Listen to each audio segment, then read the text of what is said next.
اور آپ صلی اللہ علیہ وسلم کے ساتھ رہے، آپ سے خود براہ راست دین سیکھا، اور حضور نے ان کی تربیت فرمائی، تزکیہ فرمایا، ان کی اصلاح فرمائی، ان کی رہنمائی فرمائی۔ تو جب آپ چلے گئے تو اللہ نے دین کو آگے پہنچانے کا اعتماد ہی کو رستہ بنایا۔ صحبت سے آپ کے فیض حاصل کرنے والے لوگوں نے ہونا تو یہ چاہیے تھا کہ حضور کو لمبی زندگی ملتی اور آپ آنے والی امت کی بھی اصلاح فرماتے، لیکن اللہ نے 63 سال دیے، اس میں سے بھی 40 سال نبوت سے پہلے کے ہیں اور 23 سال جو ہیں یہ نبوت کے ہیں۔ 23 سال ٹوٹل عرصے میں حضور نے ایسی محنت فرمائی اور ایسے افراد تیار کر دیے کہ جو آگے امت کو سنبھال سکتے تھے، جنہوں نے آگے امت کو سنبھالا ہے۔ بلکہ تو یہ صحبت سے ایسے افراد پیدا ہوتے ہیں، تربیت سے، پاس رہنے سے، پاس رہ کر سیکھنے سے، کہ وہ آگے افراد کو تیار کر سکتے ہیں، آگے افراد کو بنا سکتے ہیں، آگے امت کو دین پہنچا سکتے ہیں۔ تو اسی طرح کڑی در کڑی اور سلسلہ در سلسلہ یہ کارواں چلتا رہا۔ اب جو حضور کا فیض تھا اور حضور کی تربیت تھی، اس کے برابر تو تربیت نہیں ہو سکتی، لیکن اس کے مثل اصول وہی، قرآن وہی، احادیث وہی۔ تو ان کی وجہ سے جو افراد تیار ہوں گے وہ صحابہ کے بعد تابعین، تبع تابعین، صحابہ نے پھر آگے تربیت کی، تابعین کی، پھر آگے تبع تابعین، پھر آگے ان کا زمانہ، اسی طرح سلسلہ آگے چلا تو ہم تک پہنچا۔ تو ہمیں یہ چیز حاصل نہیں ہے، حضور صلی اللہ علیہ وسلم کی صحبت حاصل نہیں ہے، اور آپ کی صحبت کا یہ اثر تھا، آپ کی تربیت کا یہ اثر تھا، آپ کے موجود ہونے کا یہ اثر تھا۔ یہ صحابہ کہتے ہیں، حضرت انس رضی اللہ عنہ کی روایت ہے اسماعیل ترمذی میں، وہ کہتے ہیں کہ حضور صلی اللہ علیہ وسلم کی قبر مبارک پہ ہم مٹی ڈال کے ابھی ہاتھوں کو ہم نے نہیں جھاڑا تھا، ہاتھوں کو ہم نے نہیں جھاڑا تھا کہ ہم اپنے دلوں کے اندر تبدیلی محسوس کرتے تھے۔ ظاہری بات ہے کہ وہ جو فیضان نظر تھا، وہ جو نبوت کی روشنی اور نور تھا، جو براہ راست آنکھوں کی دید کا سامان تھا، اور جو خود حضور کی زبان اقدس سے الفاظ سن کر عمل کرنے کا شوق تھا، وہ تو براہ راست باقی نہیں رہا نا۔ کہ جب حضور صلی اللہ علیہ وسلم پردہ فرما گئے، دنیا سے چلے گئے، تو وہ چیز باقی نہیں رہی۔ اب صحابی خود کہہ رہے ہیں کہ ہمارے دلوں کے اندر تغیر تھا۔ ظاہری بات ہونا بھی چاہیے، ایک چیز 100% ہوتی ہے، ایک پھر وہ 100% نہیں رہتی، تو دونوں کے اندر فرق تو آ جاتا ہے۔ بے شک 99% ہی دوسری چیز ہو، لیکن 1% کا فرق تو لازماً آئے گا۔ تو اسی طرح صحابہ رضوان اللہ علیہم اجمعین نے پھر آگے تربیت کی، آگے اصلاح و احوال کا یہ سلسلہ چلا۔ تو تربیت کے اندر صحبت کو خاص دخل ہے، فیضان نظر کے اندر پاس رہنے کو خاص دخل ہے، خود تربیت حاصل کرنے کو بہت دخل ہے۔ اسی لیے قرآن نے ایک اصول دیا ہے، وہ اصول یہ دیا ہے کہ اے ایمان والو تقوی کو اختیار کرو، اور تقوی کہاں سے ملے گا؟ وہ تقوی والوں سے ملے گا۔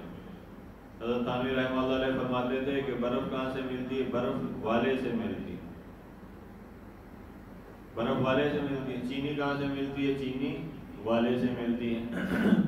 تو والا لگاتے جاؤ تو آپ کو ہر چیز وہاں سے ملتی جائے گی۔ جوتیاں کہاں سے ملتی ہیں؟ جوتی والے سے ملیں گی۔ دودھ کہاں سے ملے گا؟ دودھ والے سے ملے گا۔ فرمایا یہی اصول دین پہ منطبق کر دو، یہی دین کی طرف لے آؤ کہ اللہ کا تعلق کہاں سے ملے گا؟ اللہ والوں سے ملے گا۔ بس بات ختم ہوگی۔ بات سمجھ آئی کہ نہیں؟ آگے سمجھ کہ ہر چیز والے سے ملتی ہے، واسطے سے ملتی ہے۔ تو اللہ کا تعلق اللہ والوں سے ملے گا، اللہ والوں کو نکال دیں گے تو اللہ کا تعلق بھی ختم ہو جائے گا۔ تو اسی لیے ایک اصول دیا قرآن نے کہ اے ایمان والوں تقوی کو اختیار کرو، اور کن کے ساتھ ہو جاؤ؟ یا ایھا الذین آمنوا اتقوا اللہ وکونوا مع الصادقین، اور سچے لوگوں کے ساتھ، صادق لوگوں کے ساتھ ہو جاؤ جو تقوی والے ہیں، ان کے ساتھ ہو جاؤ گے، ان کی صحبت میں فیضان نظر میں آ جاؤ گے تو وہ تقوی خود بخود جو ہے وہ تمہارے اندر آ جائے گا۔ صحبت جو ہے آدمی کو بناتی ہے، بری صحبت کا شکار ہونے کے لیے آدمی کو زیادہ تگودو نہیں کرنی پڑتی۔ باہر کسی بچے کو کھلا چھوڑ دو، ہمارا باہر کا ماحول خراب ہے تو باہر کے خراب ماحول میں رہے گا، جلدی وہ خراب ہو جائے گا، اس کو خود سے کوئی محنت نہیں کرنی پڑے گی خراب ہونے کا، اور باہر کا ماحول ہی اس کو چینج کر دے گا، بدل دے گا، خراب کر دے گا۔ ایسے ہی اچھائی کی صحبت، نیکی اور تقوی کا اثر لینے کے لیے نیکی کے ماحول میں جانا پڑے گا۔ ایک ہیرا نالی میں گرا ہوا ہے، اس کے اوپر پانی ڈال دو تو وہ صاف ہو جائے گا، لیکن پیچھے سے آنے والا گندا پانی اس کو پھر گندا کر دے گا۔ اور تو 100 دفعہ تسی پانی پاؤ وہ تو گارا تے ہٹ جاؤ گا، چمک جاؤ گا، لیکن پیچھوں آنے والا گارا پھر وہ دلتے آ جاؤ گا۔ اب اس ہیرے کو وہاں سے نکالو، چمٹی سے نکال کے ایک سائیڈ پہ رکھ کے ایک گلاس پانی ڈال دو، تو اب وہ ہیرا جو 10 لوٹوں سے وہاں پہ صاف نہیں ہو رہا تھا، اب ایک گلاس پانی ڈال دینے سے وہی صاف ہو جائے۔ کیا ہے کہ اس کے ماحول کو آپ نے بدلا ہے، اس کی صحبت کو بدلا ہے، اس کے جو ہے رہنے کی جگہ کو آپ نے بدل دیا، تو اب وہ نافع ہو گیا، وہی چیز اس کے چمکنے کا ذریعہ بن گئی۔ تو اس لیے یہ بہت بڑا اصول ہے، بہت بڑی چیز ہے کہ ماحول کو بدلا جائے۔ تبلیغ میں کیوں نکالا جاتا ہے کہ ماحول کو چھوڑ کے آدمی نکلے، اپنے غلط ماحول کو چھوڑ کر آدمی نکلے اللہ کے راستے میں۔ اللہ کے راستے میں جب نکلے گا تو اس کا یہ اثر ہوگا کہ پھر آدمی کے اندر تقویٰ آئے گا، پھر آدمی کے اندر اخلاص آئے گا، پھر آدمی کے اندر مرنے کی جو ہے فکر آئے گی، پھر آدمی کے اندر اپنے قبر حشر کے اچھا کرنے کا شوق پیدا ہوگا۔ تو یہ ہے۔ اور صحابہ رضوان اللہ علیہم اجمعین کو حضور نے اپنی تربیت میں رکھا، اور آپ صلی اللہ علیہ وسلم کو جو صفات اللہ نے اعلیٰ ترین درجے میں عطا فرمائی تھی، جو اخلاق عطا فرمائے تھے، صحابہ حضور سے اتنی شدید محبت کرتے تھے کہ حضرت علی رضی اللہ عنہ کہتے ہیں کہ ہمیں سخت پیاس کی حالت میں پانی اتنا محبوب نہیں جتنے صحابہ کو حضور کی ذات محبوب تھی، کہ تم میں سے کوئی سخت پیاس کی حالت میں پانی کو کتنا محبوب آدمی رکھتا ہے، اس کی پہلی طلب اور پہلی اس کی کوشش اور خواہش یہ ہوتی ہے کہ پانی مجھے ٹھنڈا میسر آ جائے۔ لیکن صحابہ کو جو پیاسے کو پیاس کی شدت میں پانی کی طلب ہے، حضور کی طلب اس سے زیادہ تھی۔ اسے اندازہ کریں کہ حضور سے صحابہ کتنی شدید محبت کرتے تھے۔ یہ جماعت اللہ نے چنی ہوئی تھی، اولئک حزب اللہ، اللہ نے کہا یہ میری جماعت ہے، اور کیوں نہ محبت کریں کہ اللہ نے ان کو چنا ہے حضور صلی اللہ علیہ وسلم کی مصاحبت کے لیے۔ ہم اپنے بچوں کے لیے صحبت نیک چاہتے ہیں، ان کے لیے دوست اچھے چاہتے ہیں، کہ میرا بچہ ہے یا میرا بھائی ہے یا میرا دوست ہے، یہ آگے بری صحبت میں نہ جائے، برے دوستوں میں نہ جائے، برے بچوں میں نہ کھیلے۔ تو اس کے لیے آپ اس کی صحبت کو دیکھتے ہیں، آپ اس کو کوشش کرتے ہیں کہ نیک صحبت میں رہے، اچھے بچوں کے ساتھ اس کی دوستی ہو، غلط لڑکوں کے ساتھ نہ اٹھے بیٹھے۔ تو آپ اپنے بچے کے لیے جب ایک بات کو پسند کرتے ہیں تو اللہ حضور کے لیے کیوں نہ پسند کرتا، کہ حضور صلی اللہ علیہ وسلم کو اللہ نے وہ صحابہ دیے، وہ جوان دیے، وہ جماعت دی جس کو اللہ نے اپنی جماعت کہا، کہا یہ ہم نے آپ کو دی، ہماری جماعت ہے۔ تو اللہ نے بھی ادھر سے چون کے دیتے ہونے ہیرے کہ نہیں، سمجھ آئی کہ نہیں؟ اللہ نے بھی پھر چن کے دیے صحابہ۔ اس لیے ہر صحابی کو عزت دینا ہمارے ایمان کا حصہ ہے، اور سارے صحابہ جنتی ہیں۔ کلم وعد اللہ الحسنى، اللہ نے ہر صحابی سے، نبی کے ہر صحابی سے اللہ نے جنت کا وعدہ کیا۔ کوئی بھی صحابی ہے اللہ سب کو جنت دیں گے، کوئی جہنم میں نہیں جا سکتا۔ اس لیے صحابہ کی عزت اور توقیر کا معاملہ وہاں بھی غیرت ایمانی دکھانی چاہیے، جو صحابہ کو برا کہتا ہے دین سے اس کا کوئی تعلق نہیں ہے، حضور سے اس کا کوئی تعلق نہیں ہے۔ تھوڑے کوئی اچھے دوست نو برا کہے تسی وہ پیچھے پہ جانے، حضور کے اوپر جانے قربان کرنے والے صحابہ کو کوئی برا کہے تو خبردار کسی کی ایسی جرت ہو، خبردار کہ کوئی ایسی گستاخی کرے صحابہ کی شان میں۔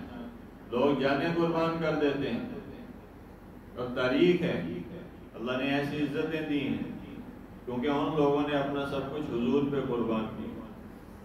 غزوہ احزاب کا موقع تھا اور اس کے اندر حدیث میں آتا ہے کہ جب انہوں نے چاروں طرف سے وہ محاصرہ کر لیا مدینہ منورہ کا، تو پیچھے جو ہے 3 قبیلے تھے یہودیوں کے مدینہ کے اندر۔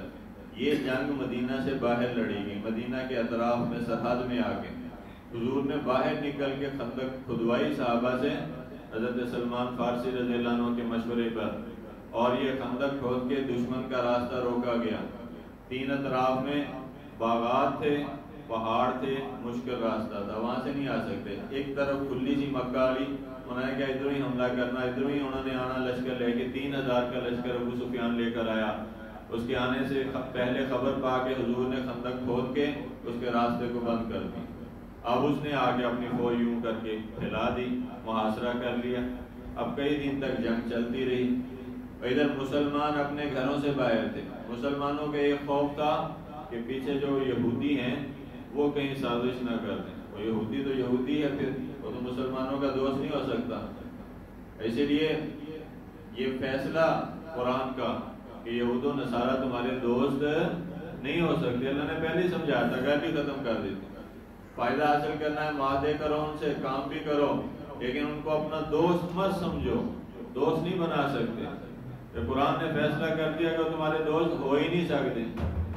وَلَن تَرْضَىٰ عَنْكَ الْيَهُودُ وَلَا النَّصَارَىٰ حَتَّىٰ تَتَّبِعَ مِلَّتَهُمْ۔ قرآن کہتا ہے یہ کبھی بھی راضی نہیں ہوں گے جدوں تیکر تسی اپنا دین چھڑ کے انہاں دے دین دے وچ داخل نہیں ہو جاتے، راضی ہو ہی نہیں سکتے۔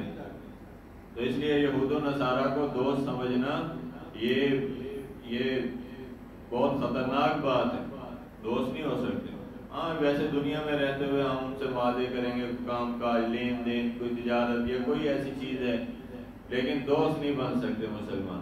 ہمیشہ دشمنی پہ رہیں گے اور ہمیشہ ایسے موقع کی تلاش میں رہیں گے جہاں پہ آگے وہ آپ کے نقصان پہنچا سکتے۔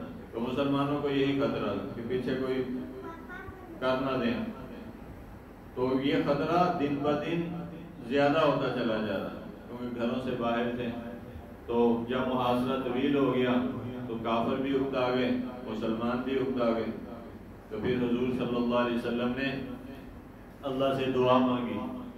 تو ایک رات بڑا سخت امتحان تھا۔ قرآن کہتا ہے یہ وہ وقت تھا جب ان کے کلیجے ان کے منہ کو آنے لگے اور وہ گھبرا گئے کہ پتہ نہیں کیا ہوگا، پیچھے سے بیوی بچوں پہ کہیں یہودی حملہ نہ کر دیں، ان کو شہید نہ کر دیا جائے۔ تو پھر ایک رات حضرت حذیفہ رضی اللہ عنہ کہتے ہیں کہ ایک رات پھر آئی، اس میں اتنی سخت آندھی اللہ نے بھیجی، سردیوں کی رات تھی، سردیوں کی رات تھی، اور سخت سردی کے اندر ایسی سخت آندھی اللہ نے بھیجی رات کے وقت میں کہ کہتے ہیں کہ اس سے پہلے ایسی آندھی ہم نے زندگی میں نہیں دیکھی، نہ اس کے بعد دیکھی۔ انہیں پانڈے الٹا چھڈے، انہوں نے خیمے اکھاڑ دیتے، جانوروں کے پتھر بجے، جانور مرن لگ گئے، اور اسی آندھی کے اندر ایسے شدید طوفانی کیفیت کے اندر صحابہ بھی اپنی پوزیشنوں میں چھپنے پہ مجبور ہو گئے۔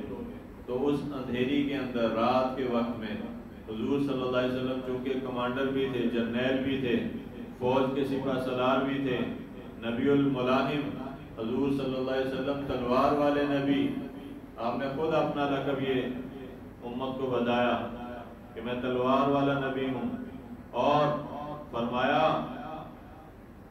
اپنی شان کو اس کا اظہار کیا۔ اور اسی اندھیری کے اندر کے حضور صلی اللہ علیہ وسلم تحقیق فرما رہے تھے کہ کی حالت ہو رہی ہے، کی بن رہا، ہر طرف جا رہے تھے، آ رہے تھے۔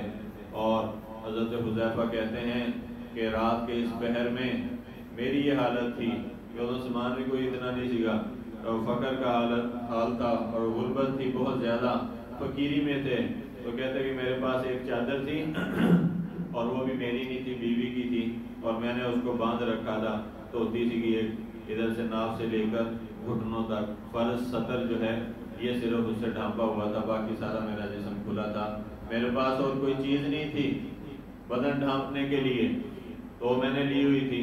تو اتنے میں حضور صلی اللہ علیہ وسلم کا میرے پاس سے گزر ہوا، اندھیرا سگا، تو آپ کو پتہ نہیں چلا کہ کون ہے، تو اتنا پتہ لگ گیا ہے کوئی تھے بیٹھا ہوا۔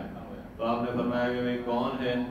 تو کہتے کہ میں نا جب حضور کی آواز سنی تو میں زمین سے چپک گیا، میری حالت بہت بری تھی، سردی لگی جاتی تھی، کانبا لگیا سگا، تو ان کا کپڑا بھی کوئی نہیں، وہ تو نیری چلن ڈی، وہ تو رات کا وقت، تو یہ حالت تھی میری۔ تو جب حضور نے بلایا تو شرم سے مجھ سے اٹھا نہیں گیا، خستہ حالی اتنی تھی، اور میں زمین کے ساتھ چپک گیا، اور میں نے کہا یا رسول اللہ میں حذیفہ ہوں۔ تو آپ نے فرمایا کہ اچھا چل اٹھ اور جا دشمن کے لشکر میں جا کے ان کی خبر لے کر آ۔ اب یہ آرڈر آ گیا، اب حکم جاری ہو گیا، حضور کا حکم ہے، اور چیف جسٹس کا حکم نہیں، صدر کا نہیں، حضور پاک صلی اللہ علیہ وسلم کا حکم۔ اور صحابہ حضور پہ ایسے جان دینے والے تھے کہ کہتے ہیں کہ سب سے زیادہ بری حالت میری تھی، لیکن جب حضور نے حکم فرما دیا تو پہلے اٹھیا نہیں جاتا تھی، لیکن جب آپ نے فرمایا کہ حذیفہ جا ان کی خبر لے کر آ، تو میں کھڑا ہو گیا، اتنی بری حالت کے باوجود میں کھڑا ہو گیا کہ حکم کی تعمیل، ارشاد کی تعمیل۔ تو اس کے بعد پھر جب میں چلنے لگا تو بڑی بری حالت تھی، تو حضور نے دیکھ لیا، تو پھر حضور صلی اللہ علیہ وسلم نے اللہ سے دعا کی، جاتے ہوئے مجھے حضور کی دعا سنی کہ حضور نے اللہ سے دعا فرمائی اللہم احفظہ من بین یدیہ ومن خلفہ وعن یمینہ وعن شمالہ ومن فوقہ ومن تحتہ، کہ اے اللہ تو اس کی حفاظت فرما، آگے سے بھی، پیچھے سے بھی، دائیں سے بھی، بائیں سے بھی، اوپر سے بھی، نیچے سے بھی۔ اللہ اکبر! کیا حضور کی دعا میں اثر! کہتے ہیں کہ جب یہ دعا میں نے سنی، حضور نے دعا دی تو سب تو برا حال میرا سی، لیکن دعا مل گئی تو اس کے بعد فرمایا کہ یہ حالت ہوگی میری کہ جب میں چلنے لگا مجھے اس طرح لگا کہ میں سردی کی بجائے گرمی میں چل رہا ہوں، گرمی آ گئی، بدن میں حرارت اللہ نے دے دی، خوف جاتا رہا، سستی ختم ہو گئی، حالت بالکل صحیح، اور میں چل پڑا۔ جب چلنے لگا تو حضور نے پیچھے سے فرمایا کہ دیکھو کوئی حرکت نہ کرنا، بس چپ کر کے دیکھ آ جانا۔ تو کہتے میں چلا وہاں سے، جب میں ان کے لشکر میں پہنچا تو دیکھا کہ آگ جل رہی ہے، اور اس وقت آندھی تقریباً ختم ہو رہی تھی، اور اس آندھی کے اندر ہی آگ لوگ سیک رہے ہیں، اور وہ آگ بھڑک رہی ہے، اور وہ سارے اس کے ارد گرد بیٹھے ہیں، ان کے جو سردار ہیں مشورہ کر رہے ہیں کہ ان کی کرنا، اور پتھر پہاڑوں سے گر رہے ہیں ہوا کی تیزی کی وجہ سے، اور ان کے جو برتن ہیں وہ الٹ رہے ہیں، خیموں کی رسیاں ٹوٹتی جاتی ہیں، برا حال ہو رہا ہے ان کا، اور ہر طرف سے لوگ کہتے ہیں کہ وہ سردار کو بھی واپس چلو واپس چلو، اسے کی حاصل ہونا، اتنے دن ہو گئے تھے آئے، لمبا بھی کچھ نہیں، اگے خندق کا کراس بھی نہیں کر سکتے، پیچھے ہو ماروں گے، تو انہوں نے کہا واپس چلو واپس چلو۔ ہر بندہ یہ صدا بلند کر رہا تھا، تو اتنے میں ان کو شک ہو گیا کہ کوئی بیچ بڑے آیا بندہ کرنا ہوا، انہوں نے کہا کوئی بندہ لگتا ہے کوئی آ گیا ہے، تو سب بندے نا اپنے ساتھ والے کا ہاتھ پکڑ لو، جو انہوں نے ترکیب بتائی کہ ساتھ والے کا ہاتھ پکڑ لو، تو کہتے ہیں کہ میں اس سے پہلے کہ دوسرا میرا ہاتھ پکڑتا میں ہی دوسرے کا ہاتھ پھاڑ لیا، جگہ نال تھی نا، اور ہاتھ پھاڑ کے میں ہی پوچھے کون ہے تم؟ میں نے کہا تم مینوں نہیں جانتا، میں فلاں ہے گا، کہنا اچھا اچھا بس ٹھیک ہے بیٹھ جاؤ۔ تو اس کے بعد پھر انہوں نے مشورہ کیا، تو وہ کہنے لگے واپس چلو کی صدائیں بلند ہو رہی تھی، تو ابو سفیان جو اس وقت سردار تھا سارے لشکر کا، تو کہتے وہ درمیان میں بیٹھا تھا، تو جب وہ میرے نشانے پہ آ گیا میرے دل میں آیا کہ بھئی اچھا موقع ہے، ابھی اس کو نمٹا دیتا ہوں، تو میں نے ترکش میں سے تیر نکالا، کمان میں رکھا، کمان جرا کے میں نے نشانہ لے لیا. جب میں نے نشانہ لے لیا تو مجھے فوراً حضور کا ارشاد یاد آ گیا کہ حضور نے یہ فرمایا تھا کہ بھائی کوئی حرکت نہیں کرنی, صرف دیکھ کے آ جانا ہے.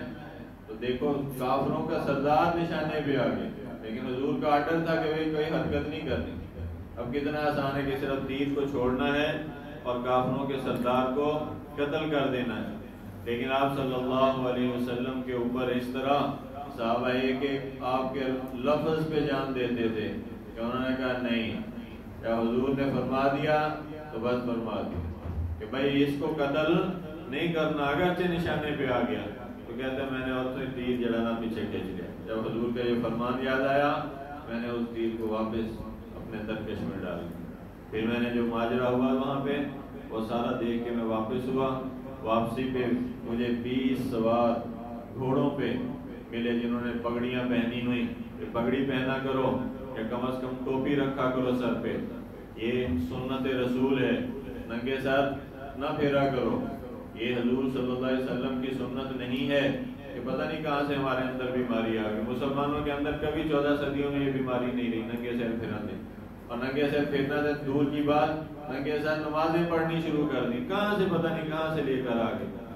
یہ مکروہ ہے, اس لیے ایسا نہ کیا کرو. ننگے سر نمازاں پڑھی جاندے, سر ڈھام کے حضور نے نماز. ایک موقع آیا جہاں پہ آپ نے کپڑا نہیں تھا تو آپ نے ننگے سر مجبوراً نماز پڑھ لی, مجبوراً. حج کے موقع پہ ویسے نہیں ہے حرام, وہ اس موقع پہ پڑھی. اس کے علاوہ حضور نے ساری زندگی ننگے سر نماز نہیں پڑھی. 5 نمازاں دن میں حضور نے کبھی بھی ننگے سے نماز نہیں پڑھی. پتہ نہیں اسی کتوں لے کے آگے ننگے سے نمازیں ہی پڑھی جانے, بازاریں پھری جانے. تو سر پہ ٹوپی رکھا کریں, پگڑی باندھا کرے. بلکہ تو ان 20 سواروں کی پگڑیاں تھیں, وہ فرشتے تھے اللہ کی طرف سے. تو جب وہ مجھے ملے تو ان کا جو سردار تھا اس نے کہا کہ جاؤ اپنے آقا سے کہہ دینا جا کے کہ اللہ نے آپ کے دشمنوں کا انتظام کر دیا ہے, اللہ نے آپ کے دشمنوں کا انتظام کر دیا, بے فکر ہو جائیں, بے فکر ہو جائیں. تو جب میں حضور کی خدمت میں پہنچا تو دیکھا حضور صلی اللہ علیہ وسلم نے چھوٹی سی ایک چادر جڑی نا چھوٹے لئی ہوئی اس طرح کر کے چنی طرح ولی ہوئی کہ حضور نماز پڑھ رہے, نماز پڑھ رہے تھے. اور پھر فرماتے ہیں کہ یہ حضور صلی اللہ علیہ وسلم کی عادت شریفہ تھی, جب کوئی سخت کام پیش آتا حضور فوراً نماز پڑھا کرتے, فوراً نماز کی طرف متوجہ ہو جاتے. تو جنگ کا موقع تھا, اتنی سخت حالات تھے تو حضور نماز پڑھ رہے تھے. تو میں قریب بیٹھ گیا کہ جب حضور نے سلام پھیرا تو میں نے وہ سارا جو جاسوسی کا قصہ تھا وہ حضور کے گوش گزار کر دیا. حضور کو بتایا کہ یا رسول اللہ یہ دیکھ کر آیا ہوں, یہ کر کے آیا ہوں. تو حضور صلی اللہ علیہ وسلم خوش ہو گئے. جب خوش ہوتے تھے تو آپ کا چہرہ انور پھول کی طرح کھلنا شروع ہو جاتا تھا, سورج کی طرح چمکنا شروع ہو جاتا تھا. آپ کے دانت مبارک ان کی لائٹ ظاہر ہونا شروع ہو جاتی تھی. جب حضور خوش ہوتے تھے تبسم ہوتا تھا چہرے پہ, اور دور سے ہی پتہ چل جاتا تھا کہ حضور کا چہرہ آج کھلا ہوا ہے, آج حضور خوش ہیں. تو آپ کے جو ہے چہرہ انور پہ خوشی کے آثار پیدا ہو گئے. تو آپ نے یوں کر کے مجھے ساتھ کر کے یوں کر کے لٹا لیا اور اپنی جڑی چادر تھی نا اس کا تھوڑا سا حصہ میرے اوپر ڈال دیا محبت سے. تو کہتے مجھے موقع مل گیا, حضور کے قدم مجھے مل گئے تو میں نے آپ صلی اللہ علیہ وسلم کے قدموں کو اپنے سینے کے ساتھ لگایا. یہ صحابہ ہیں جنہوں نے حضور صلی اللہ علیہ وسلم کی ایک ایک سنت سے, ایک ایک عمل سے محبت کی ہے اور حضور صلی اللہ علیہ وسلم کے عشق و محبت کا حق ادا کر دیا ہے. ان جیسا امت کے اندر کوئی نہیں بن سکتا. اس لیے مسلم شریف کی حدیث ہے, آپ نے فرمایا کہ تسی 3.5 کلو غلہ یہ صحابہ خرچ کریں, 1 سا جو وہاں کا پیمانہ تھا مدینہ کا, 1 سا وہ وہاں پہ غلہ خرچ کریں اور تم احد پہاڑ کے برابر سونا خرچ کرو, تو ان کو نہیں پہنچ سکتے. صحابہ کے اخلاص کو, ان کے درد دل کو تم نہیں پہنچ سکتے, ان کے اجر کو. اس لیے فرمایا کہ میرے صحابہ کو برا نہ کہنا, میرے صحابہ کو برا نہ کہنا. تو صحابہ کی عزت جو ہے یہ ہماری عزت ہے, حضور کی عزت ہے. تو صحابہ کو نہیں مانتا وہ در حقیقت اصل میں حضور کو نہیں مان رہا, اور حضور صلی اللہ علیہ وسلم سے بغض رکھ رہا ہے جو صحابہ سے بغض رکھتا ہے. اس لیے اپنی زندگی کو صحابہ کی زندگی کے مماثل بنائیں، ان کے مطابق لے کر آئیں، اور حضور صلی اللہ علیہ وسلم کے صحابہ کو حضور سے جو محبت تھی، یہ محبت کی اصل ہے، یہ عشق کی اصل ہے، اس کے مطابق اپنی زندگی بنائیں۔ اور یہ اللہ نے مسجد دی ہے، مسجد کو اسی طرز پہ آباد کرو کہ جس طرز پہ صحابہ نے مسجد نبوی شریف کو آباد کیا۔ اب میں بار بار کہتا رہتا ہوں کہ اللہ تعالیٰ اس کو قبول فرمائے، یہ جگہ اللہ تعالیٰ نے دی ہے تو اس کی قدر بھی کریں۔ اور ایک بہت بڑی خوشخبری آپ کو سناتا ہوں، اس پہ بات سے ختم کرتے ہیں۔ رات شب جمعہ، رات میں نے خواب دیکھا، رات اللہ نے دکھایا، تو یہ مبارک خواب جو ہیں یہ بھی دین کا ایک حصہ ہیں، اور مبشرات، خوشخبریاں اللہ تعالیٰ ان خوابوں کے ذریعے دیتے ہیں۔ تو کیا دیکھا کہ کیا بات ہے، کہ عجیب خواب تھا۔ تو دیکھا یہ کہ حضور انور صلی اللہ علیہ وسلم ہماری اس مسجد کے اندر تشریف لائے۔ آپ صلی اللہ علیہ وسلم اس جگہ، یہ دیکھو یہ والی جگہ، یہاں پہ تشریف لائے، اور دیکھو میں نے اس کا جب یہ ذمہ داری میرے پاس آئی ہے تو میں نے اس کا نام بھی حضور صلی اللہ علیہ وسلم کی سب سے محترم، سب سے محبوب بیوی، آپ کی زوجہ مبارکہ ہماری اماں جان حضرت امی عائشہ رضی اللہ تعالی عنہا کے نام پہ رکھا۔ حضور کو سب سے زیادہ محبت امی عائشہ رضی اللہ عنہا سے تھی۔ ایک صحابی آئے، یا رسول اللہ آپ کو کس سے سب سے زیادہ محبت ہے؟ تو آپ نے فرمایا کہ عائشہ سے۔ جب یہ جواب انہوں نے سنا، عورتوں کو عزت دینے کا کوئی رواج نہیں تھا، وہ حیران ہو گئے کہ بھری مجلس کے اندر بیوی کا نام لے دیا۔ تو انہوں نے کہا یا رسول اللہ میرا مطلب ہے کہ مردوں میں کس سے آپ کو پیار ہے سب سے زیادہ؟ تو آپ نے فرمایا کہ عائشہ کے والد سے۔ پھر حضرت عائشہ کو لے کر انہی کا تذکرہ کیا محبت سے۔ تو یہاں پہ تشریف فرما اور لوگ مل رہے ہیں، 2-3 ساتھی آگے ہیں، تو میں بھی اس طرف سے آیا۔ تو جب 2 آدمیوں کا فرق رہ گیا، 2 کا تھا یا 3 کا تھا، تو میرے وہ جب مجھے استحضار ہوا اس کا کہ حضور کے سامنے پیش ہونا ہے، حضور صلی اللہ علیہ وسلم سے ملاقات، تو اتنا گناہگار میں، تو وہ جو کیفیت تھی، عجیب کیفیت، وہ میرے جسم پہ کب کبھی طاری ہوگی کہ یہ حضور سے ملاقات کیسے کریں گے ان گندے اعمال کے ساتھ، تو اس چہرے کے ساتھ اور اپنی کمیوں اور کوتاہیوں کے ساتھ۔ تو یہ کیفیت ایسی بڑی کہ میری ہمت نہیں ہوئی آگے بڑھنے۔ اور یہ چند دن پہلے کی بات ہے، میں نے کافی دوست میرے عمرے پہ گئے، روزہ پاک پہ بھی وہاں پہ تشریف لے گئے، تو ان کا میرے سے رابطہ بھی رہا کہ ان کی مہربانی ہے کہ انہوں نے مجھے گنہگار کو، گندے کو یاد کیا وہاں پہ، اور درود و سلام بھی میرا وہاں پہ پہنچاتے رہے۔ تو ایک دن رات کو 2 بجے ایک دوست کی کال آئی، ہمارے ہمسائے گاؤں کے ہیں وہ، تو ان کی کال آئی، تو میں نے وہ کال ٹرینڈی کی، گھر والے سو رہے تھے، تو پھر انہوں نے میسج بھیجا کہ میری کال جو اٹھاؤ، تو میں اس ٹائم روزہ پاک پہ حاضر ہوں درود و سلام پڑھنے کے لیے۔ تو بھائی میں نے کہا میری تو ہمت نہیں ہے بھائی، میں تو نہیں کر سکتا، تو میسج پہ بات کر دیں، بس درود و سلام عرض کر دیں، میری میں ہمت نہیں ہے، کہ شرمساری ہے کہ اپنے گناہوں کی وجہ سے، اپنی غلطیوں کی وجہ سے مجھ میں ہمت نہیں ہے بات کرنے کی، کہ آپ وہاں پہ ہیں، ایسے مقام پہ ہیں جہاں پہ خود حضور موجود، یہاں پہ خود حضور موجود۔ تو میں نے مسجد کی قبولیت کے لیے بھی بہت درخواستیں کی وہاں دوستوں کے ساتھ کہ آپ جا کے وہاں پہ عرض کریں۔ تو یہ کیفیت بنی۔